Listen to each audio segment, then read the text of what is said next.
virtually all money. The amount of money in passive funds, index funds in India, is less than 3%, 2-3%, which is amazing. India hasn't got it. So you think the shift towards passive? Oh, it's guaranteed. This is, I will see in my life. I'm 59 today, and I will see this shift in spades in my life. I'm willing to bet 15 years from now, passive equity funds, I don't know about bond funds, because there's a problem with some of the requirements of having passive funds and fixed income. Passive equity money will increase to at least 20% of total equity assets in the mutual fund. 15 years. That's okay. Very good. I hope it's even more. It's a very good thing. Of course, I'm going to talk about it today, later in the afternoon, about the disadvantages that both passive and active investing have. The problem with passive investing is price discovery is very badly destroyed. Because you have to buy what's in the index. You're not buying it because you think it is worth owning. You're buying it because it's part of an index. So price discovery gets skewed like hell. And as prices rise, you buy more and more of it, which is the complete antithesis of what it should be. So to that extent, I think index investing, and if everyone were an index investor, then what would happen to the companies that weren't in the index? You'd have huge problems. So I think there isn't a perfect solution, but what are the big virtues of index investing? Low fees, no skullduggery in terms of charging high fees and being a hugger, and third, the fact that it's very difficult to beat an index anyhow. So in India, the record is better over the long term of active managers beating the index. Fewer active managers. No, the percentage the percentage of active managers beating the index in the long run, over 25 years or 15 years, actually absolute number of active managers in India is still, it's not a completely discovered market, is it? No, I think it's because I think it is an inefficient market in the early years. Till about 2010, 12, 2008, 9, 10, it was a very inefficient market. That's why when you look at the long run numbers, you find that Indian active managers have done amazingly well. So, but that will change. The markets are becoming far, far more efficient in India. Data is becoming cheaper, so it's easier to access. Data is just one part of it. Actually, I think there's too much data. There's information overload right now. I wouldn't call. I think a lot of it is noise. You got to differentiate in investing between signal and noise. So, huge part of this massive information available is actually rubbish. In investing, in smart investing, less is more. So you got to focus on information that is really critical to making well thought out investment decisions. You just don't need truckloads of data. So how do you get your information? How do you get your data? You got to understand what the business is about and then focus based on what the business is about. You got to say, this is what I need to figure out. Like Buffett doesn't carry a laptop to work. But he's one of the world's savviest investors, right? He only uses a computer to fill bills. So, but at some point he did read the Moody's manual, right? He read the Moody's manual, but he never built models of companies like the young analysts tend to do. Because in his head, there are just one or two variables that are really important that determine what drives the value of a company, and changes in those variables let him know how to behave. So if you own Burlington Northern Santa Fe, he knows that these are the two things that I need to figure out about BNSF. And he doesn't have a spreadsheet and a model which is 40 pages long inside that spreadsheet to say, okay boss, if I tweak this by half of 1%, what are the impact on EBITDA, what are the impact on XYZ? He doesn't do that. That's dumb. That's the dumb way to do investing. That's not smart investing. So if I own a business, as Buffett says, I need to be able to understand how to run that business. Suppose I own 100% of that business, will I know how to run the business? He said, this famous Buffett quote, the better I am as a businessman, the better I am as an investor. That's very profound. But today's modern day young investors don't have that approach. They think whatever can be counted should be counted. John Durr has written a book just now. You only got to count what matters. Lots of things don't matter. So, I remember way back in 97, 98, there was a legendary fund manager. So he used to say, XYZ company has 53 PhDs. The IT services was the industry which is How do you matter? Is that a yardstick of how likely that business is to succeed? The fact that it employs 53 PhDs? Not at all. But it became gospel in that period. XYZ company has 53 PhDs. So what? Because people start believing in it. It's social coherence. So you were too young, I suspect. But in 1999, 2000, people used to measure footfalls and eyeballs.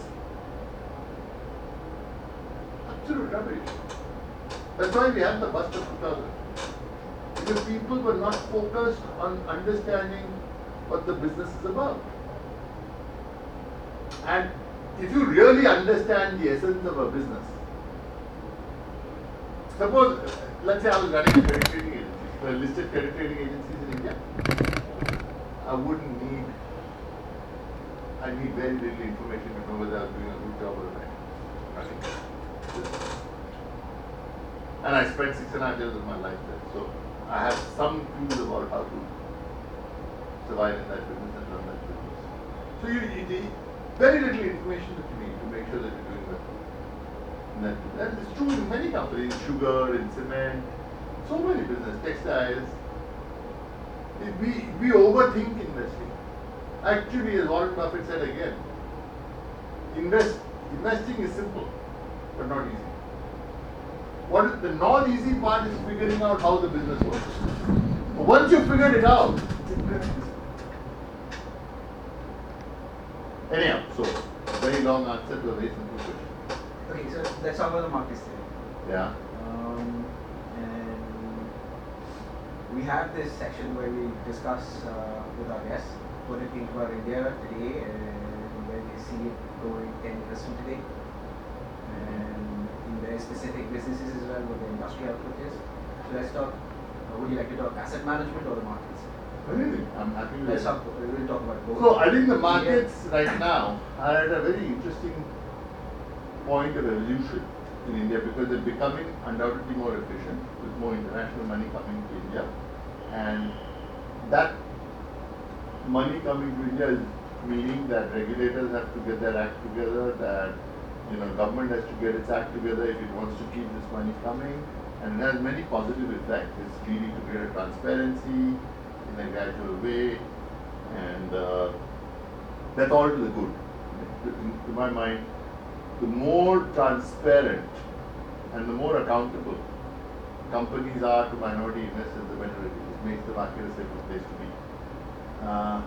On the flip side, there are lots of things where we're blindly aping the West without thinking through it.